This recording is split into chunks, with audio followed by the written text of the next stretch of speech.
If you're happy with the same old ways of dating, If you enjoy sucking at communication, and you have no desire to improve your romantic life, then our podcast might not be for you. but if you want some out-of-the-box ideas to deepen your current relationships, broaden your sexual horizons, develop a better understanding of yourself, or learn more about non-monogamy, Then you've come to the right place. I'm Jase, I'm Emily. and I'm Dedeker. and this is the Multiamory podcast.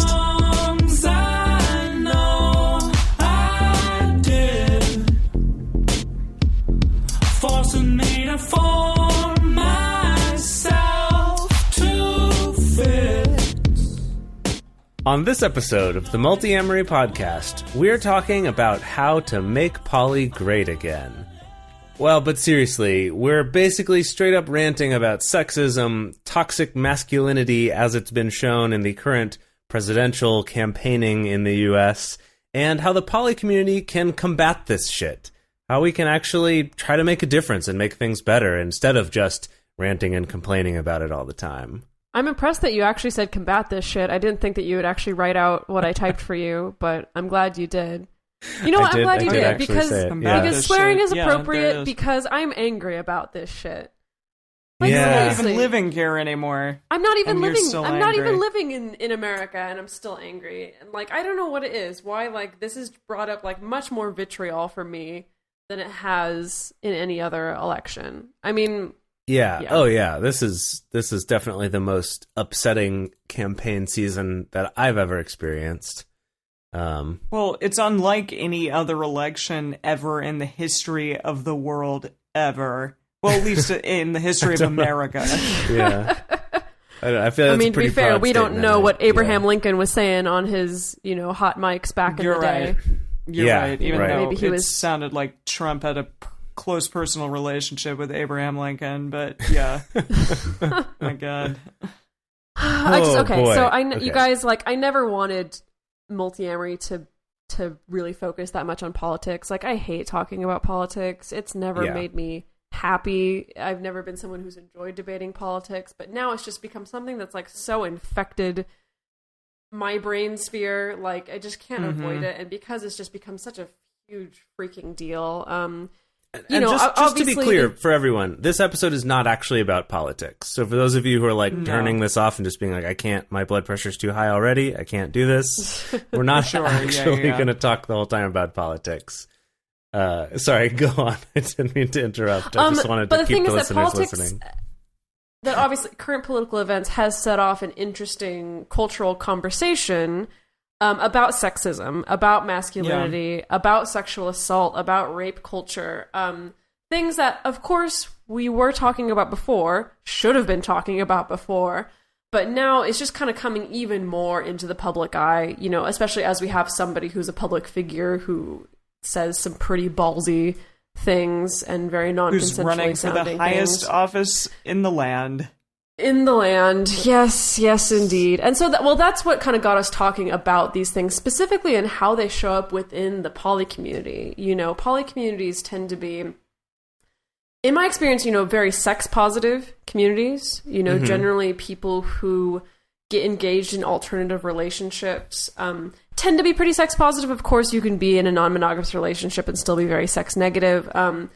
But, generally people who have kind of embraced this idea that it is okay to have multiple sex partners, it kind of goes hand in hand with things like, but we understand the ideas of consent and the ideas behind, having safe and healthy sex and things like that. However, because the fact that this is a community that does frequently get associated with sex itself, there are still issues. There are still issues surrounding consent, even though these are communities that, in theory, would be populated with people who would understand it the best. Does that make sense? Yeah. Yeah, that it's in talking about this, it's hard because there are both these sort of small, subtle ways that sexism and sort of unsafe, non-consensual ways of thinking about physical touch and stuff like that are so pervasive in our culture and just sort of our normal way of being that those can kind of leak into the poly world And then also, it's something that even if you have a poly community where a large number of the people are aware of these things, that doesn't mean that everyone is. And sometimes people can go into, especially women, can go into a polyamory event kind of with the expectation that the people they meet here are going to be on the same page as the people in their polycule or the people, that they interact with about polyamory, and kind of let their guard and super down. Respectful. Right, Yeah. and that they might sort of let their guard down a little bit, and it can be even more shocking and more hurtful than when that, when those sorts of, sexist ways of being, or sort of someone approaching them feeling entitled to be able to touch them or something comes up. It's kind of even more upsetting and hurtful, even, because it's like, hey, I thought this was sort of my community of people that understood, and where this was safe, and and even as guys, sometimes it catches us by surprise if we see another guy do something like that too, that we don't even know how to react either, and aren't being the best allies that we could be, or even the best educators to our fellow humans. So this is something that all three of us have experienced either personally or witnessed firsthand in these spaces, at poly meetups or mixers or discussion groups, which should be safe spaces but end up not being safe spaces. A couple of years ago, we went to a particular polyamory meetup, and a friend of ours was physically manhandled by multiple men, and this was after an evening of talking to her about being poly, an evening of talking to her about being a sub, and we were all shocked by how much consent was not asked for and just completely violated, and just a bunch of people just manhandled her. When I was trying to leave, a guy that I was in the pool with that I'd been talking to, physically tried to pull me back into the pool. And so it's just these these weird, very small, subtle things that kind of infect these spaces because it's part of our larger culture. I mean, what have your guys' experiences been with it? This isn't so much having to do, and I don't know, Jase, if you have a specific thing in terms of a meetup group, but I will say in first dates, this is something that happened to me, especially very much towards the beginning of my poly journey. But I went on a first date with a guy who was very explicit in his language to me about that, well, you must be down with fucking people, whomever, because you're polyamorous. And then he went on to, after I made it clear that I didn't want to see him again, he would text me every so often and say well, I need a fuck buddy, and because you're polyamorous, you're clearly going to be down for that. And he went so far as to show me, on this date, pictures of women who he had slept with to kind of brag to me, this is what I can get. So, you should be interested and thrilled in, having me as a sexual partner. That is really messed up. Yeah, and I remember, hearing about this all from Emily when she got back from that date. Because that's back when we were living together. But, that story... I've heard basically variations on that. That one's especially extreme, and his texts were especially hilarious once we actually, made fun of him and read them. But but in an upsetting, very much violating sort of way. But what I'm saying is that almost this exact same story I have heard from almost every single partner I've had since being poly. Some variation on this kind of assumption that gets made about kind of this entitlement that a guy would have with a girl because she's poly. So because she's not owned by one man, she must just be totally available to him. That he should be entitled to her because she's not owned by a man. And I say owned in the metaphorical sense, but might as well be. But that idea of, and I think, Dedeker, you've even talked about this on some of your travels, where you've had that debate of do I just tell people I have a boyfriend so they leave me alone? Or do I try to fight the good fight and just say no as me? Or at what point is that even worth it? you know? Yeah, Women who, I mean, wear wedding rings, like going out Sure. to Exactly. bars. Totally. Yeah. Exactly. Yeah. No, I mean, it's definitely changed country to country. You know, in some countries, I would try to kind of fight the good fight and be open about polyamory, even though I know that this is possibly opening me up to this guy thinking that I'm interested in him, Right. which is tough. Here in Turkey, I definitely, like, if someone asks and I'm not interested in them, I just say I have a boyfriend. And, like, I don't even try, because that's, you know, I mean, if you think that, like, the culture of sexual harassment is bad in the States, like, you ain't been to Turkey, because it's, like, ridiculous over here. But so this is actually an interesting transition, because I've experienced, and so many of our female friends have experienced something similar at poly meetups and at poly spaces, that it's made me not want to go to these meetups. Like, you know, some particular I know a lot meetups of people anymore, who don't go to certain meetups anymore because of this. Yeah. And the thing is, because it's you know, forced me to choose between, like, well, I could be going to a meetup where, like, I could make some cool friends, I could be networking, I could be helping Multiamory kind of reach more people, but it's going to be at the cost of having to be really uncomfortable for the entire night, and so I'd rather not go. And this is indicative of a bigger cost that is a constant cost to women, you know, and specifically it's opportunity cost. Is this idea of, like, you know, either I kind of keep my mouth shut and I'm comfortable, for instance, with, like, an employer maybe flirting with me when I don't want him to, or saying something inappropriate to me when I don't want him to, but it's better for me to keep my mouth shut and, like, keep my job or get this opportunity that this person has for me, versus saying something and losing that opportunity. And this is, I mean, we kind of got onto this subject from an article in the New York Times that's about that. They call it the special tax on women, being that of, like, well, I might have this opportunity or I want to keep this job, but I have to put up with this certain amount of sexual harassment or a certain amount of not knowing if I might be sexually harassed. Like, you know, there's the example we were talking about earlier of, as a college student or a PhD student, and a professor asks you to work with them one-on-one, there's sort of that, like, little bit of doubt of, like, is it really that they just want to work with me on this thing, or is there something else there I don't know? And it's kind of this extra amount of stress and worry that gets, you know, added on primarily for women. And I will say that in my experience, as a guy, like, I definitely have had some, you know, I've had some situations in my life that have been a very similar thing, where it's sort of this, like, okay, like, I'm now clearly being put in an uncomfortable situation by a man. It is pretty much always perpetrated by men. Not to say that it can't ever be by women, but most, like, hugely most often by men. Hugely most often. Hugely most often. That's how English works. You know, a vast majority of the time by men.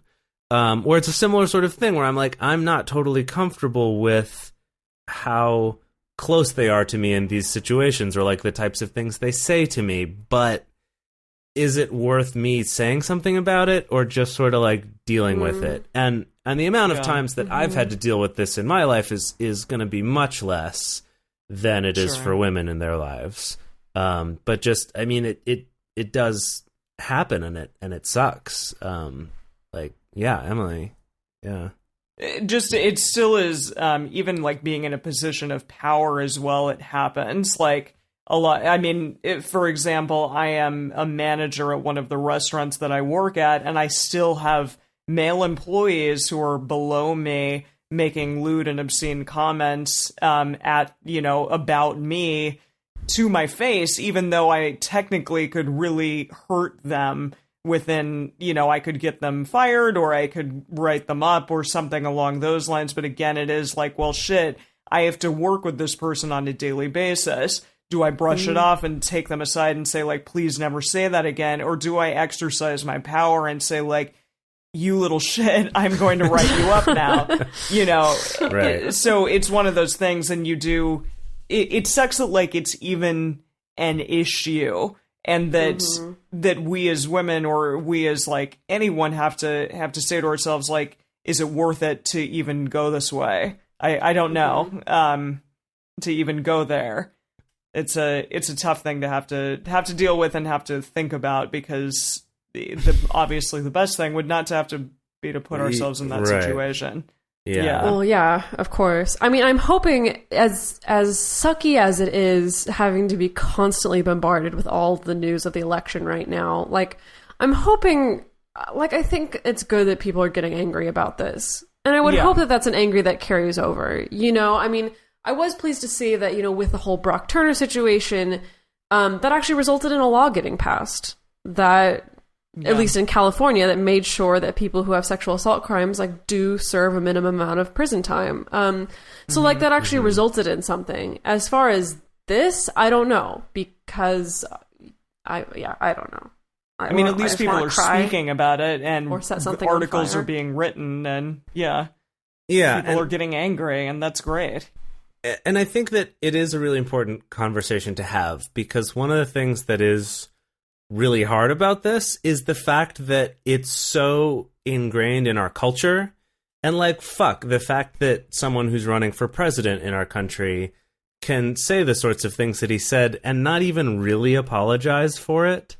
Oh, yeah. Right? That the apology is like, I'm sorry if people were upset by it. Not that, like... Yeah, but it's locker room talk. Like, right. Kind of making excuses and being like, well, that's just how the world is. And this is something... Yourself. Like, the thing that's really hard about this, though, and why I'm glad there is some conversation, and I hope we can help continue that, is that I know that for myself, I was talking to Emily and Dedeker about this, but for myself, like, looking back on my life, there have definitely been times in my life, especially when I was younger, like in high school, where I have been essentially the bad guy in these situations. Like, there's obviously levels, as the more extreme levels of, like, exercising power, like Donald Trump was doing, to be able to do whatever he wanted with women, and that they basically were powerless to stop him without losing their jobs or whatever.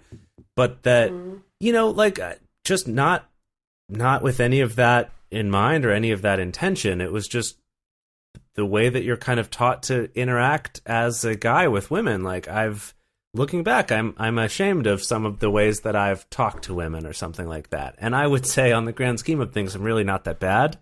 But I'm still very embarrassed by those things, and I wish I'd even known that. That was, like, not a thing that was ever taught to me or talked about. It was only something that I discovered kind of later on, either through thinking about things myself or, like, certain influential teachers, or eventually in college and, learning about feminist theory, and then being, poly and getting this sort of community to talk about that more. I will say that women also are probably, they do it as well to a certain degree, because we do it to one another, and we say to each other, like, that slut, that whore, whatever. And that's also not okay. It's not okay to, within the female community, be saying those things about and to each other, because it's not helping anything. It's not progressing anything in any way. So I think you're not alone, Jase. Like, we do it to one another as well, and that's not cool. Well, I was going to point out that on the side of women, like, we frequently enable it, exactly. Jase has guilt thinking about times when he was younger and his behavior. Like, I think about my behavior as well, of times that I just didn't say something to someone who was doing something really inappropriate. And usually it was because it was in those situations where it's like, I'm at a modeling shoot and this photographer is making me really uncomfortable, but he's also about to pay me. Right. So, yeah. And I don't want to, like, make a big fuss, and then have him never hire me again. And I wish that I could say, honestly, I wish I could say, like, yeah, that's how I acted when I was younger, and I don't do that anymore. But, like, I still do it. It was only a couple months ago that, I was trying to negotiate a dance gig, actually an ongoing dance gig, and it was all going really well. And then the guy who owned the restaurant started flirting with me and started saying really inappropriate things. And I made the choice, actually, I'm going to very professionally say something. And I did. I said, like, what? Like, I would love to dance at your place. Seems like a nice place. You seem like a great guy. I would love if we could keep this professional.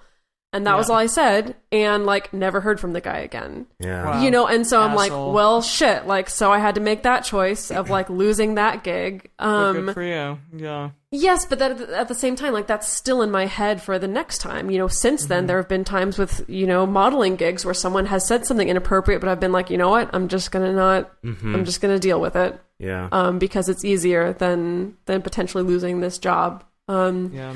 So it's still such a pervasive thing that is difficult to get away from. Oh yeah. Yeah. All right. Okay, back to the frustrating stuff.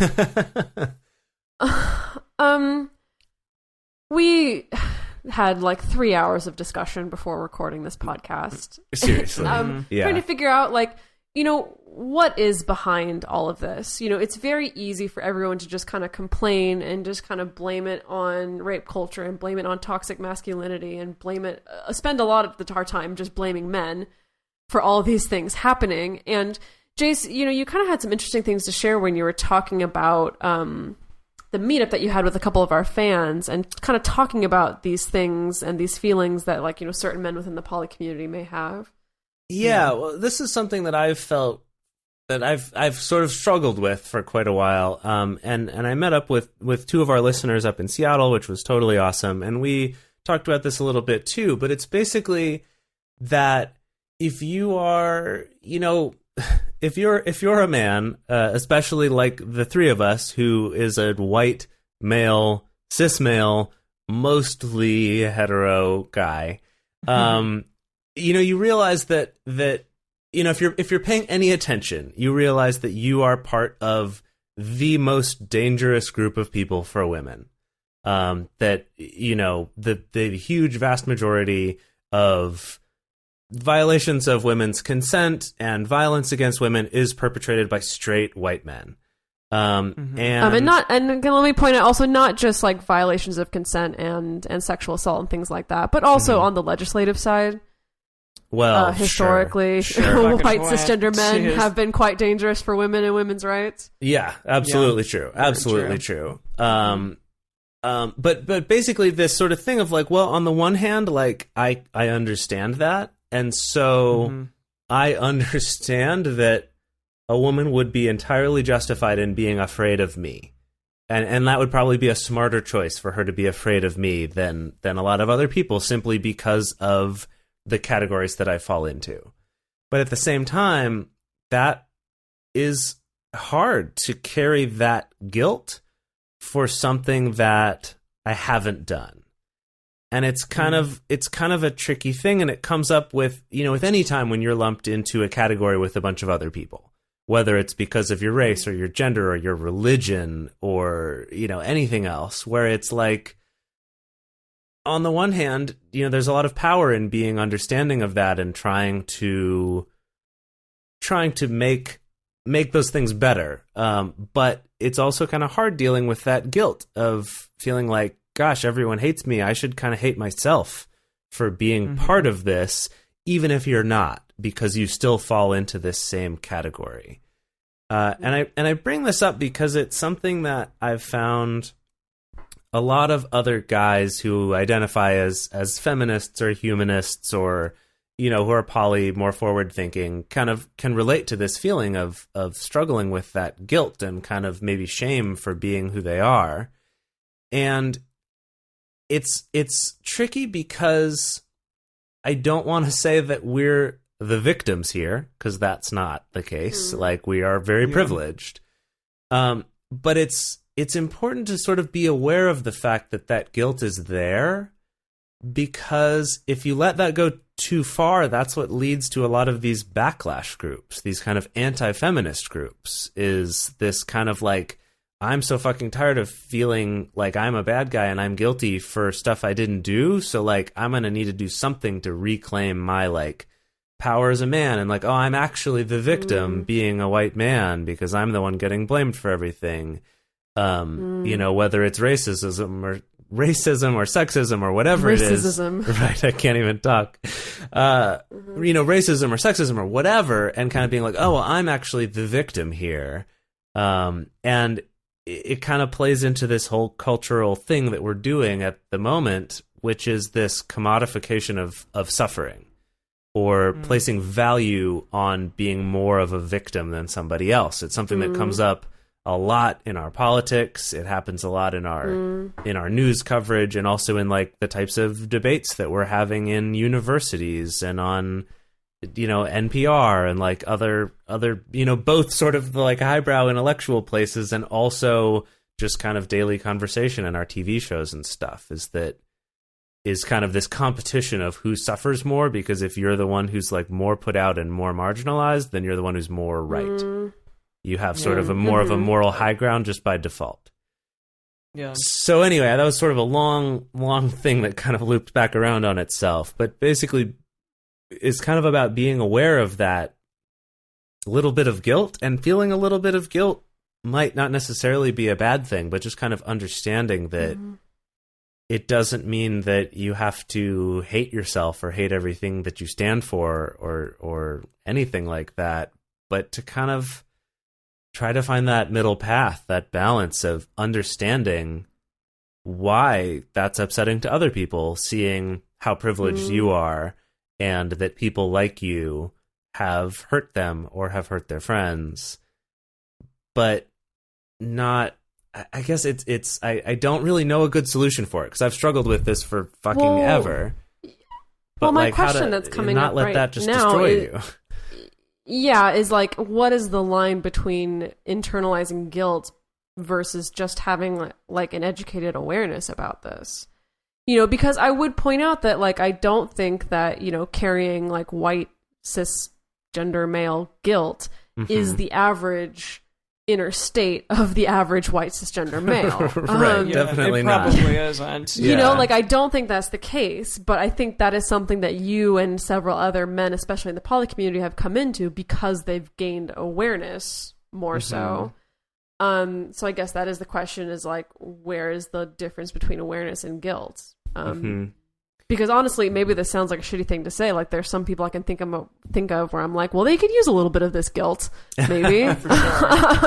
Sure. But maybe what I actually really mean is maybe they could just use some awareness, and maybe with awareness also comes a little bit of that guilt. I don't know. Yeah. Well, and that brings us to, I think, what we really want to get to with this episode is, how do we change this?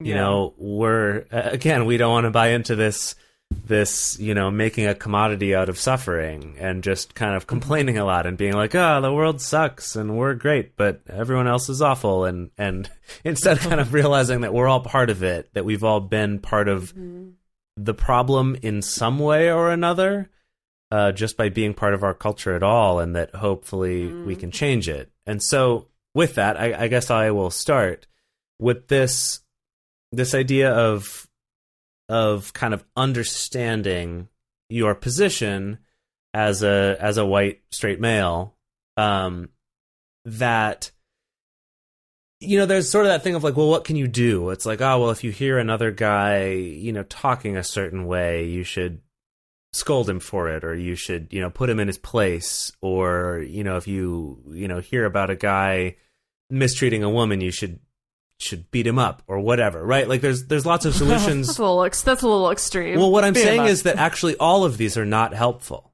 That also that idea of like putting a guy in his place for something is really not very helpful, because as we've talked about before, that when you argue with someone about a belief, you're more likely to just make them further entrenched in their belief.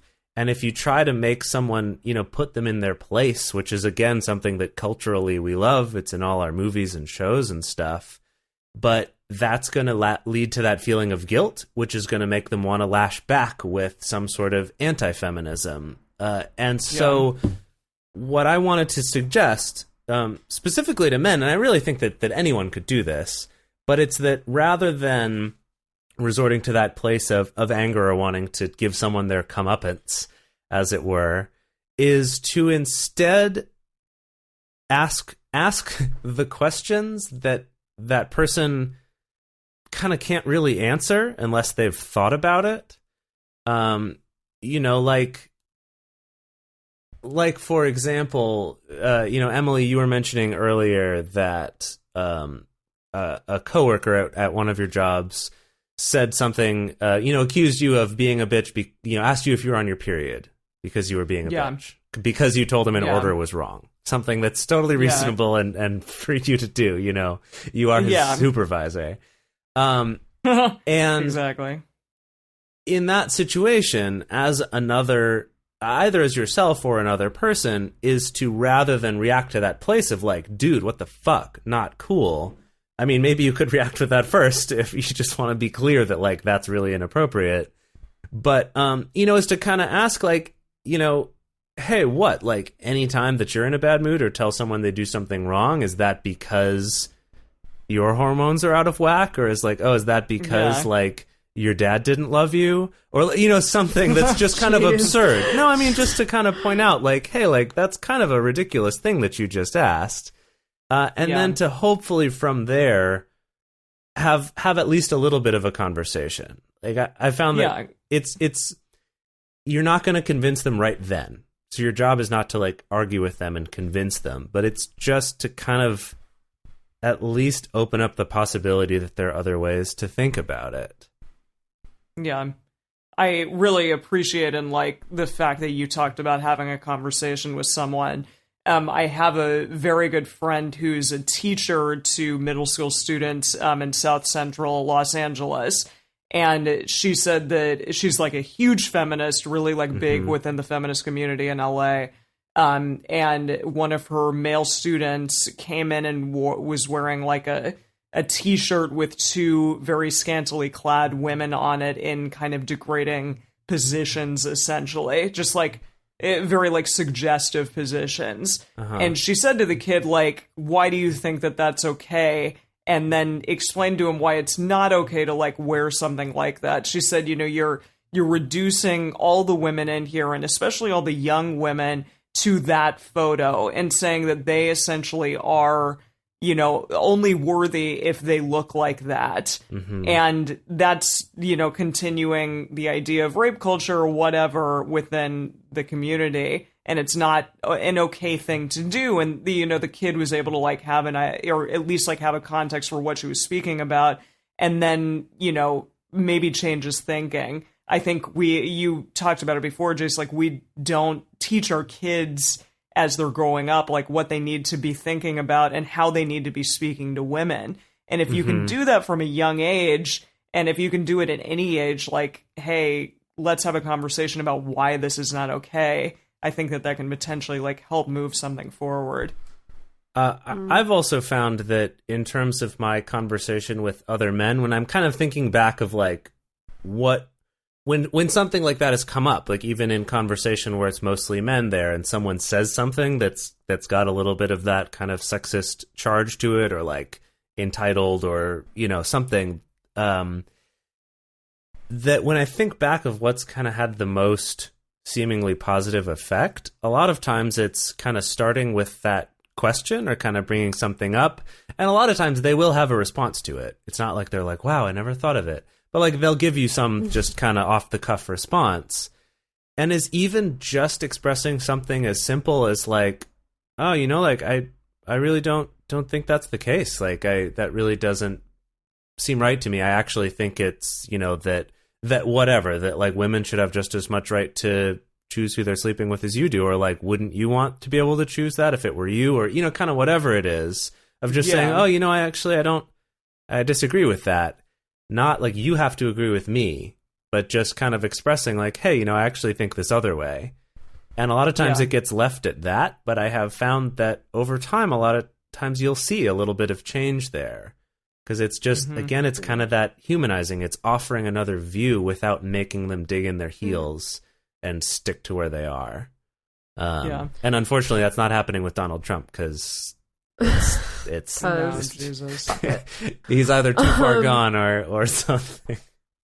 He's definitely too far gone. Yeah. No. Can you imagine what a come to Jesus moment that could be, though? Wow. Yeah. If I wonder if anyone out there is... has been like, what in the, for the love of God, what are you doing? Like, I know that we're running long, but this discussion is reminding me of just one thing. I watched a video once of a black woman being interviewed about the concept of white privilege. And I know this is bringing in like more race issues, but this is still relevant when talking about specifically, like, about like white privilege and male privilege and things like that. And she told a story about how like she went to the grocery store with her half sister, and her half sister looks more white. Okay. And that her half-sister was in line ahead of her. She bought her groceries. She used a check. The checker was very warm, very friendly. And then she went and waited to the side. And that when she stepped up and paid for her groceries, used a check, that the checker then was like, well, I need to see 2 forms of ID. She took her check. She pulled out like the bad checkbook and was checking it, Right. And that the black woman inside her was saying, like, if I say something right now, like, I'm going to be another angry black woman. If I say something, it's just going to be people are scared of the black lady who's throwing a fit. It's not going to go well, so I'm just going to deal with it and not say anything.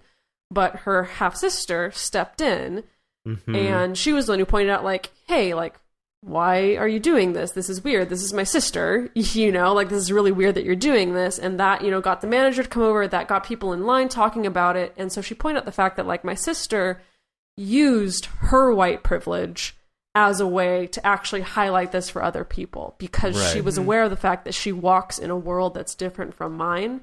And so in that instance, white privilege was actually a great thing. And so I think it's something kind of similar, where it's like, if you're aware of this, if you are aware of your own privilege, and part of being privileged is also being able to not have to be aware of your own privilege. But when you do wake up to that, but when you're able it is to something that you can use.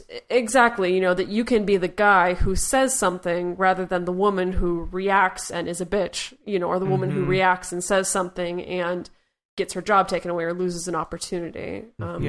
So that's just what it reminded me of. If I could take one moment at the end here as well, I know we are running long, but to get on my soapbox about something that comes up a lot in conversations, and I wish people were a little more aware of, and I've been guilty of this before as well. But this is the idea that you personally, as a human, can speak from your own experience, which is based on the groups that you fall into, like your religion, your race, your economic status, your sexuality, right? All those things. But that you personally cannot speak on behalf of that entire group, of any one of those entire groups. And this is something that, like, in the, kind of early integrating of schools in the U.S. would be a problem. If there was, say you had a class where there was one African-American student, and the teacher might call on them and say, could you give us a black perspective on this? And, that we are put into that. Or the same thing on, it could be a panel, and it's like, oh, well, what's like a straight perspective on this? Or like, do you have what's the queer perspective? Or that a lot of people, especially in minorities, will kind of take it upon themselves to feel like they can talk on behalf of their whole thing. It's like, oh, well, as a bisexual man, like, this is what we think. This is our experience. And I just think that doing that, whether it's as a woman or a man or as a sexual minority, actually kind of undermines everything, because it's furthering this idea that you and everyone like you is the same. That you're not individuals. It's why things like men are from Mars, women are from Venus is so toxic an idea, because it is reducing us all down to being the same, because we're just in this category. And I think that it's something that even those of us who do tend to be the people who try to educate ourselves more and to educate other people, we can really easily fall into this trap of trying to speak on behalf of a group that's larger than us, and as a result, unintentionally belittling that group and dehumanizing the people in it and turning them into a group instead of individuals.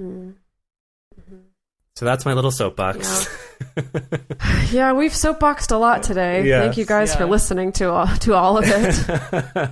Yes, thank you so much. Get out and vote. Yes, please. God. Get out and vote. Also, we would love to have you as part of our community.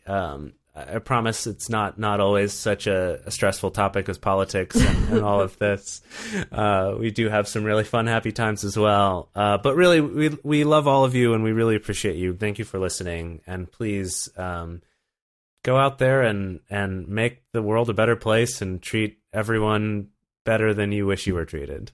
And in the meantime, you guys can find us at our website, multiamory.com. You can send us a question, a comment, a shout out to anything you want to info@multiamory.com. And you can follow us at Twitter @multiamory. We'll see you next week, guys. Bye-bye. Bye. Farewell.